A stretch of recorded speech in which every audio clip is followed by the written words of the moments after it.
Good morning, please be seated. And thank you very much for coming early. Mine is going to be very brief, and I hope all the other presenters will also be brief. By doing so, I'll cut down on protocols and preliminaries. I appreciate all the dignitaries present and what you do in the service of our country at national government level, county government level, independent offices and commissions. Your Excellencies, ladies and gentlemen, welcome to this ordinary session of IBEC, the 24th. This is the first one that I am chairing in my new responsibility, and I look forward to working with you, each one of you, to progress the agenda of devolution and protect our constitution and the ideals on which our constitution is founded.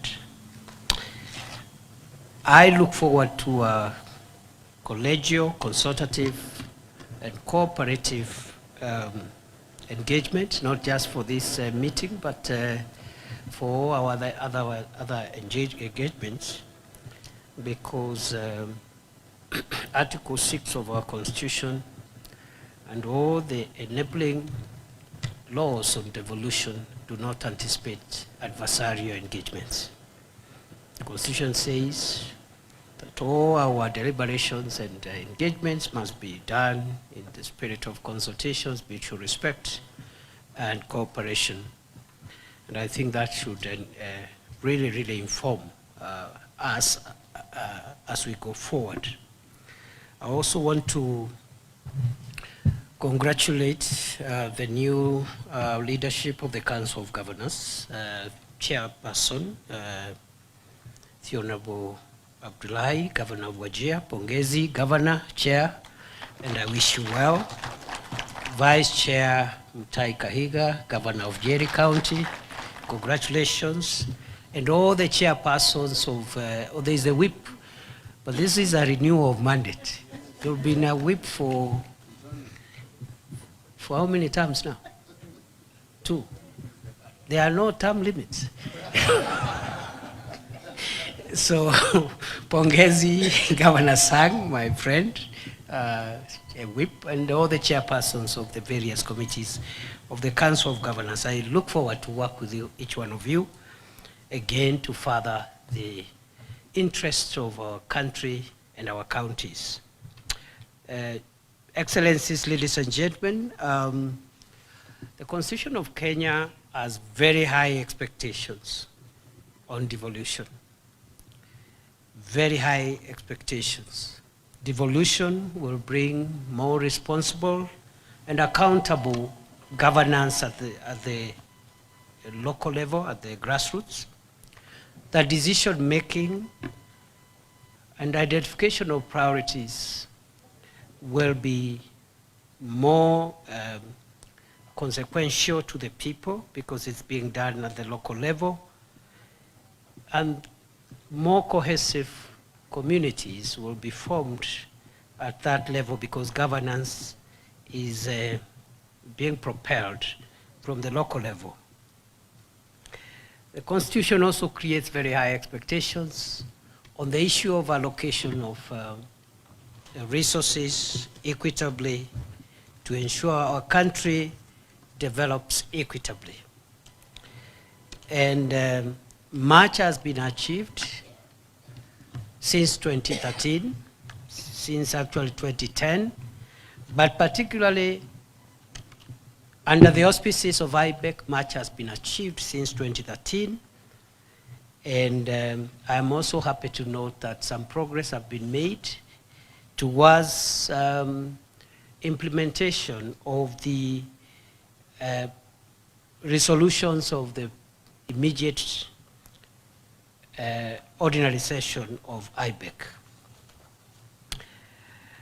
The country is operating under a challenging macroeconomic situation, and that has affected the economic performance for the country, for some time now. As you're aware, the closure of our economy for nearly 2 years, between 2020 and 2021, because of COVID-19, and other global events, including high interest rates in the global market, the war in Ukraine, and a few other things, really affected the economy of Kenya in a significant manner. Meaning, the post-COVID-19 period, starting 2021, 2022, saw a number of things happening that have hurt our economy and our ability, therefore, to generate resources to service the two levels of government. High interest rates, a weak shilling, and an unstable foreign exchange regime, high inflation, high prices of essential commodities, including foodstuffs and fuel. And this really affected many countries in the world, Kenya included. Over the last 2 years, the Kenya Kwanza administration has done all it could, and I am happy to report a lot of progress has been made in the last 2 years, such that today the prices of essential commodities, that is foodstuffs, basic foodstuffs and fuel, have stabilized, especially in the past 1 year. Inflation has come down from a high of 9.7% in 2022 to now 2.7%, which is the lowest in 17 years. The exchange rate of the dollar is now stable from a high of 165, 168 per dollar to a stable 127, 129 range. Interest rates have come down. They are decreasing from a high of 15.65% 1 year ago. They had even reached 16% at some point. Today, the central bank rate is at an all-time low of 11.25%. And there is indication that the interest rates will continue dropping. So we have a macroeconomic situation that promises a brighter future, and I can confirm without fear of contradiction that the worst is behind us. The country can only now move forwards. We can only move upwards. And thank you for your patience, because in the process, some of the commitments around devolution, like disbursements of monies to counties and other obligations, have been affected by this macroeconomic turbulence. The pain has also been felt at household levels, and the devolved units being the centers of service delivery and the centers of contact with citizens. You can bear me witness that the pain has been quite significant, but I stand here today with the good news that the worst is behind us and the future is going to be more comfortable, because after arresting the escalation of the macroeconomic indicators, right now, the commitment of this administration is to work on household incomes, empowerment of citizens, strengthening devolution and service delivery at grassroots level, making sure that we create more jobs and therefore open the economy for a better and more inclusive prosperity. Excellencies, ladies and gentlemen, the last 1 year had some political implications which affected our fiscal situation, and that is in the sense that some financial instruments or fiscal instruments, really, that we anticipated would be passed were not passed because of violent and riotous behavior that caused death and violence in the middle of this year, leading to the withdrawal of the Finance Act 2024, and that has had its effect again on our fiscal resources for this year. We've had to adjust both the Division of Revenue, amend the Division of Revenue Act, the County Allocation of Revenue Act, and the consequential legislations, I'm sure, will also have to all be aligned, including budgets and appropriations frameworks, to make sure that this reality, that is the collapse of the 2024 Finance Act, Finance Bill, is accommodated. I want to appreciate the mediation teams and all the role players who enabled a resolution of how to accommodate the shortfall. Initially, the shortfall was proposed to be 20 billion, but I think that was added, an additional 7 billion was added to bring the total to 387 billion, which again now is what we are working under. Thank you very much once more for the patience. We encourage more understanding, collaboration, and consensus building as opposed to confrontational approaches to sensitive issues like devolution. I want to commend the spirit so far.